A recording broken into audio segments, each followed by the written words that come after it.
keragaman masyarakat Thailand dan aspek ekonomi dan sosial.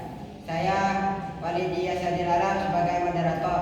Saya Lelaki sebagai pemateri pertama. Saya Ahmad Eza sebagai pemateri kedua. Saya Amanda Lami sebagai pemateri ketiga.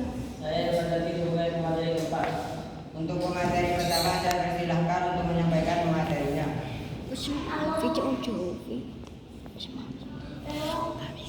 Ekonomi Thailand bergantung pada kegiatan ekspor dengan nilai ekspor sekitar 60% dari total produk domestik Thailand. Pada bulan Januari 1983, Duta Besar Jepang untuk negara Thailand, Moto Ogiso, menyatakan bahwa Jepang melihat Thailand sebagai sebuah negara strategis. Barisan Jepang dalam menentang ancaman komunisme di Asia Tenggara. Atas sebab itulah Jepang memberi bantuan lebih besar kepada Thailand dibandingkan dengan negara-negara lain wilayah China. 1. Ekonomi Thailand mengalami pemulihan dari krisis bersejarah saja. Pada 1997 sampai 1998, setelah adanya kerjasama ekonomi dengan Amerika Serikat yang mulai menjabat pada Februari 2001 dengan maksud menstimulasi permintaan domestik dan mengurangi ketergantungan Thailand kepada perdagangan dan investasi asing langsung. Sejak itu, manajemen pemerintahan Thaksin telah memperbaiki pasar ekonominya dengan membangkit ekonomi jalur ganda yang menggabungkan stimulan domestik dengan promosi tradisional. Thailand tentang pasar terbuka dan investasi asing, ekspor yang lemah, menahan pertumbuhan produk domestik bruto pada 2001 hingga 1,6%. Namun pada tahun 2002 hingga 2003, stimulan domestik dan kembalinya ekspor menangkap performa yang semakin baik dengan pertumbuhan produk domestik bruto pada nilai 5,3% dan 6,3%. Untuk materi kedua saya persilahkan untuk menyampaikan materinya.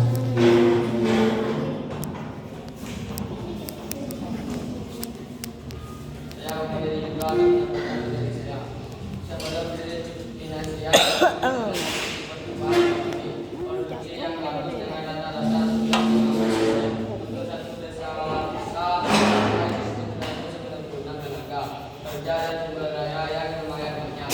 Konservatif fiskal, kebijakan investasi asing terbuka dan pendorongan sektor swasta merupakan dasar dari sukses ekonomi Thailand pada tahun-tahun sampai pada 1997. Ekonomi Thailand dilaksanakan dengan inti sebagai semacam perusahaan bebas. Beberapa dasar seperti membangkit listrik, transportasi, dan komunikasi dimiliki dan dioperasikan oleh negara. Tetapi pemerintah sedang mempertimbangkan meneruskan ekonomi Thailand pada awal krisis finansial. Untuk pemateri ketiga saya persilahkan untuk menyampaikan materinya.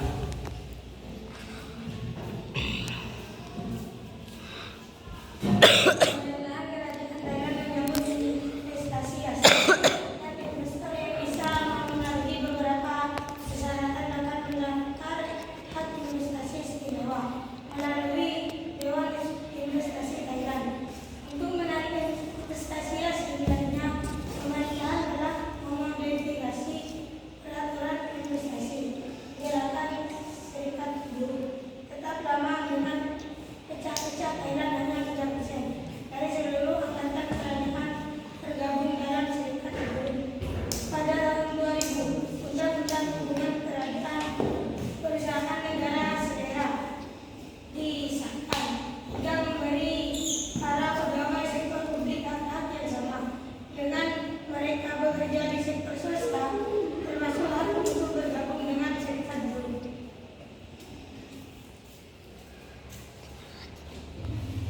Untuk materi keempat saya persilahkan untuk menyampaikan materinya.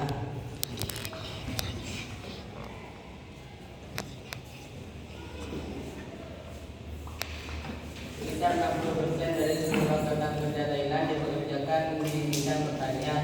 Beras adalah sumber yang paling penting. Thailand adalah eksportir besar di pasar barat dunia.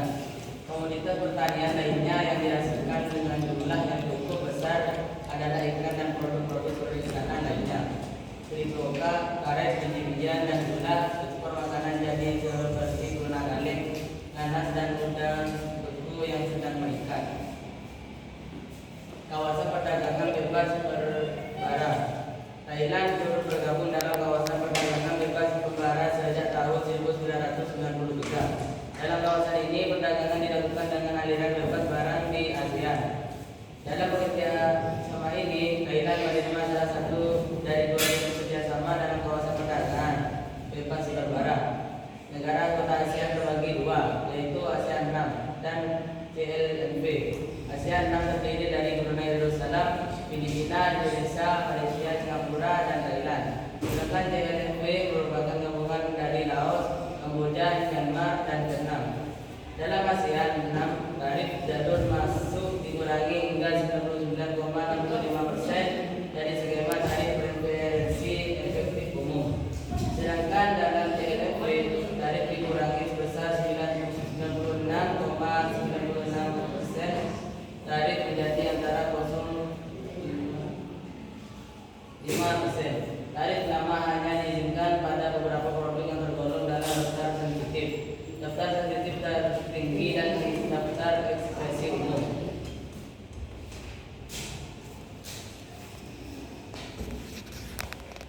Cukup sekian dari presentasi dari kami.